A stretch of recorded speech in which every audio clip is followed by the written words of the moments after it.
Les mêmes critères qualitatifs de résistance, c'est énorme. Diplômée des Arts Déco à Paris, Anne-Marie Deloy a ensuite suivi une formation à l'école des Gobelins.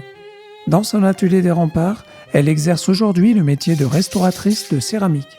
Anne-Marie travaille actuellement sur les 2 vases de sève du Jardin du Maine, vandalisés l'année dernière à Luçon. En fait, la vraie restauration, elle est là, elle est vraiment quelques 1,5 centimètre à peu près, quoi.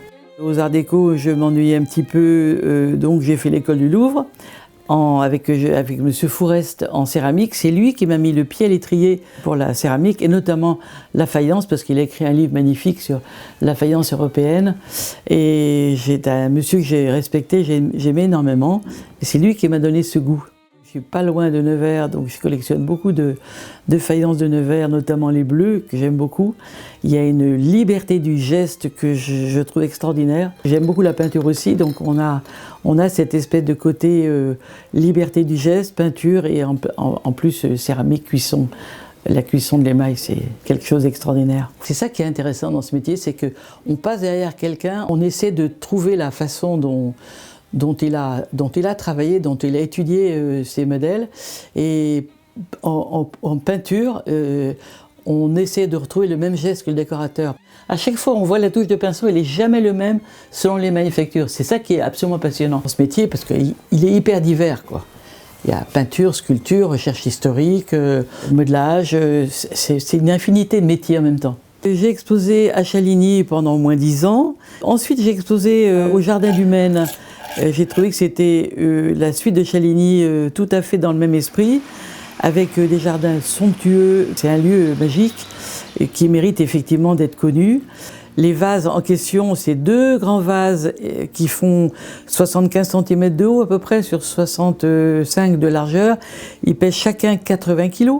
C'est du grès porcelané, on appelle ça en céramique de la grosse porcelaine. Enfin, et couleur céladon, il y a une engobe autour, dessus, qui donne le relief avec des fleurs dans le style japonais, qui était à l'époque très en vogue, puisque c'est l'influence de l'Orient sur la peinture et sur la sculpture avec l'Art Nouveau. Voilà, alors là je mets ça comme ça par-dessus. J'étais un peu affolée parce qu'il y avait 2 caisses, une caisse avec des gros morceaux, il y avait 5-6 gros morceaux, pesant chacun 7-8 kilos au moins, si pas plus, et puis une cinquantaine de petits morceaux, dont beaucoup d'éclats, etc., beaucoup de manques. Comme j'aime les défis, je me suis dit, pourquoi pas, mais c'est quand même un challenge, parce que honnêtement, c'est à la limite du restaurable. J'ai rapporté tout ça dans mon atelier, j'ai commencé à nettoyer toutes les pièces qui étaient effectivement avec pas mal de concrétion et également calcaire, puisqu'on a le même problème que les autres vases bleus, ils ont été dehors, donc ils ont subi les altérations du temps, etc. Donc j'ai tout nettoyé, j'ai commencé à recoller toute la partie haute, où il y avait déjà au moins 30 morceaux, beaucoup de manques, l'émail s'était délité avec l'humidité, la chaleur, etc.